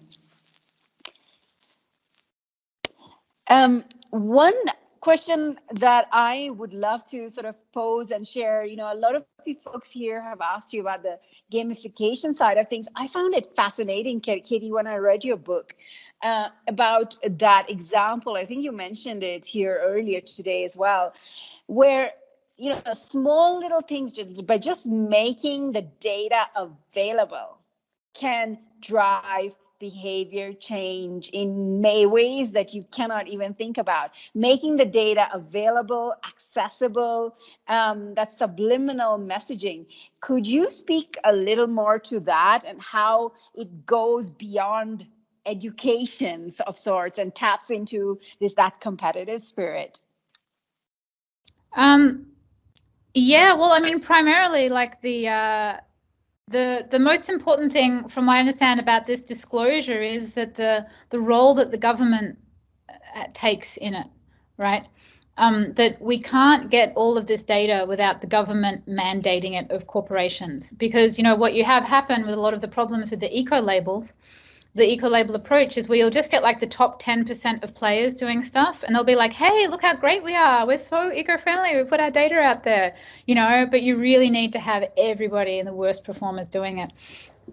So only when you have the government playing its role it's called mandatory disclosure, can you have the data for everybody. Like that's the sort of base rock of it. And so once you've got that data, you can then look at the various ways that you can publicize it. We do it with nutritional labels, like we do it with car safety ratings. It was done with food safety rating, what are they called? Food hygiene cards in LA. It gets done with toxic chemicals. They get, if you buy like a toxic chemical, it has like a label on it. It also gets done for with banking in terms of the race and the demographic of people they're giving loans to. That's another example. There's a lot of examples in the social side that I haven't brought out because I sort of stick to the environmental stuff.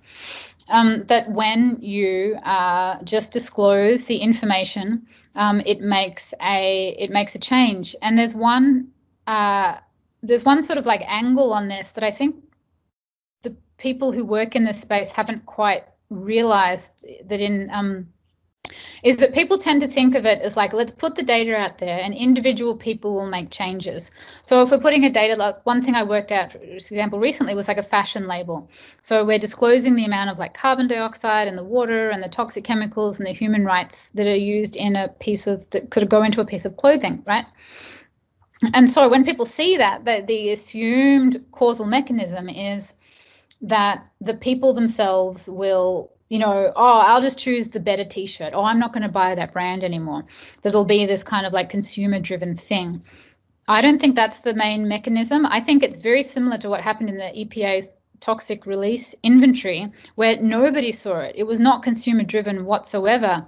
It's that the people in the corporations, in the organizations, when they see their own data, they make the changes. Like if you're, working in a factory that makes, chemicals or makes whatever, and you see your own score, nothing to do with like the economics of it or the consumer pressure. People just want to improve their own score. There's this nature that humans want to improve their score against the group. We're primarily group animals, and people want to do better in the group. And that's one of our core, like the core mechanism with people is that people want to have good social bonds. They want to be liked by the group. They want to do well in the group, and they want to have good reputation in the group. A lot of the literature talks about this idea of reputation management. We're all investing in managing our reputation. We do it through, having like our hair looking nice, or, having nice things, or a nice car, or just looking like a good person, however we want our reputation to come across. So kind of leveraging that to do better than the group, do well in the group, definitely not being the worst in the group.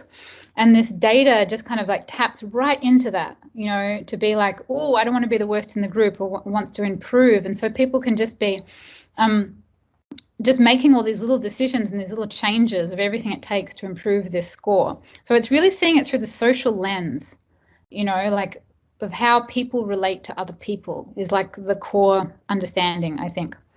And with the ambient messaging, I mean, That's just really cool. Like I always had a hunch that, you know, if you hung a sign on the wall that showed the data, it would work. And then I found this study that showed that it did, you know, even if people don't consciously recognize it. So that's just really interesting to know that it still has that effect. Cool. I know we're closing in on our 2 hours. Any last questions from colleagues?